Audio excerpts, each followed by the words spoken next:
Las Vegas may not be as cold as Alaska in the wintertime, but we do experience occasional cold snaps and freezes. Before you hibernate for the season, give your landscape and irrigation system some TLC to ensure a healthy, vibrant yard come spring. Your irrigation system is the lifeline to your landscape. If it breaks or malfunctions, your plants will suffer. Even worse, broken pipes could result in costly repairs. Extreme weather in Las Vegas, especially summer and winter, can take a toll on watering systems, so it's important to protect your yard's irrigation throughout the year. While winter in southern Nevada is mild in comparison to other parts of the country, we do experience bitter cold and freezes.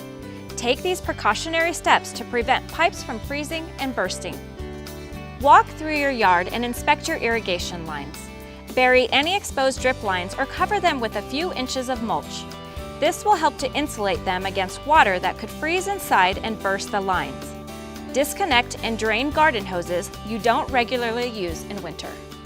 Hoses can trap water inside of them if there's anything left inside. That water can freeze and expand and either crack or break your hose, so it's best to disconnect it from the faucet and just lay it out and drain it the best you can so that there's no water inside. Also, the faucet itself needs to be protected because it can freeze and break as well.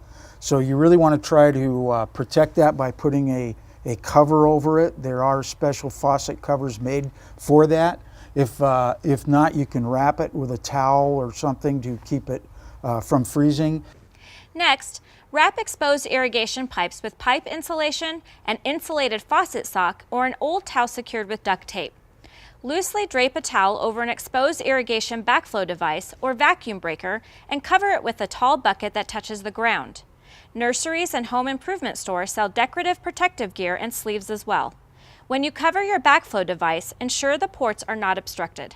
The backflow preventer or anti-siphon valve is one of the most expensive parts of your irrigation system, so it's important to keep this from freezing because this bell here can get damaged and is very expensive to replace.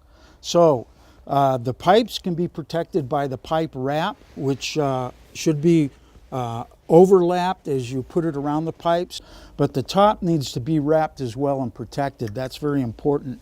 So you either need to cover this with rags or something or towel and tie it.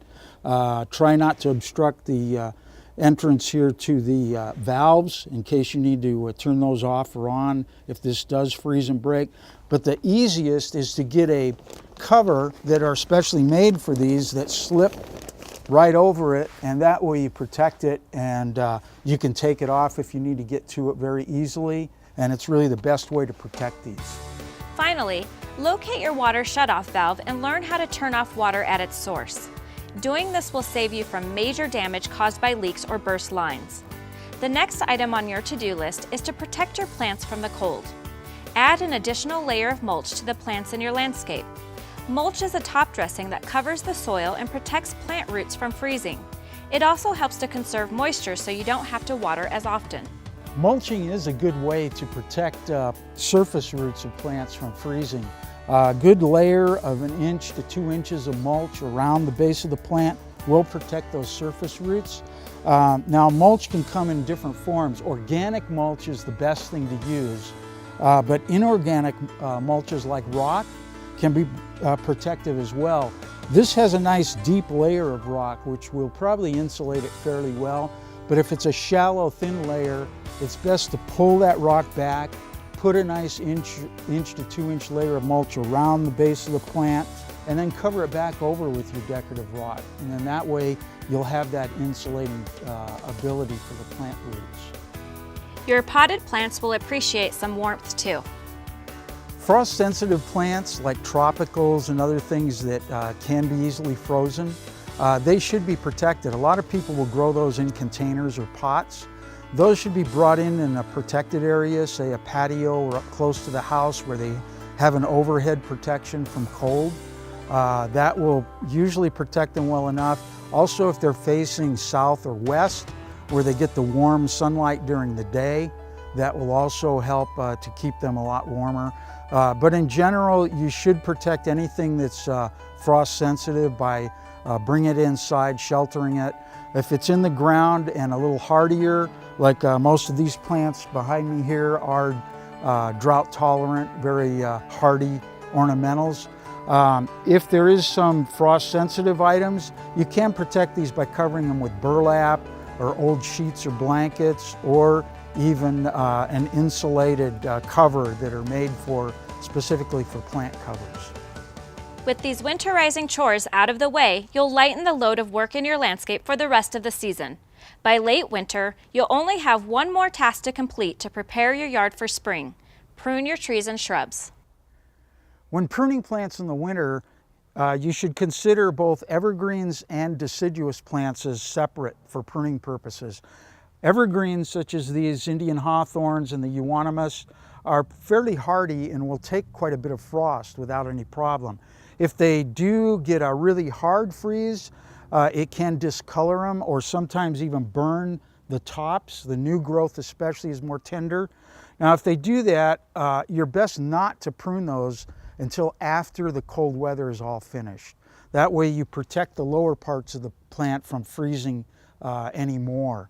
Now deciduous plants such that as this tree, some of the shrubs that naturally lose their leaves during the winter, those are not harmed by the cold. They're very hardy. But I would not prune them in the early winter. I would wait until later winter is the best time, and to prune those back nice and even right before all the new buds start swelling to open up. And then that way you get a good feeling for which direction those buds are going to grow out. You can trim it properly and it will fill out much more even. While you cozy up inside where it's warm, plan a water-smart landscape. Spring is a prime time to plant in southern Nevada, and you'll need to do your homework before the seasons change. Start by trading in your turf for a yard that requires far less water and maintenance. Apply for the SNWA's WaterSmart Landscapes rebate program, which offers $2 for every square foot of grass replaced with water-efficient landscaping. Winter is the ideal time to interview WaterSmart contractors. You can find a list of qualified contractors at snwa.com, along with free professional landscape designs, a plant search database, and many more tips to help you maintain a desert landscape and be water smart. Winterizing your landscape may take a little time, but it's well worth it. Protect your irrigation and pipes, give your cold-sensitive plants mulch and sun, and prune the shrubs that really need it. And finally, plan your WaterSmart landscape now. Reporting for Waterways, I'm Crystal Zelke.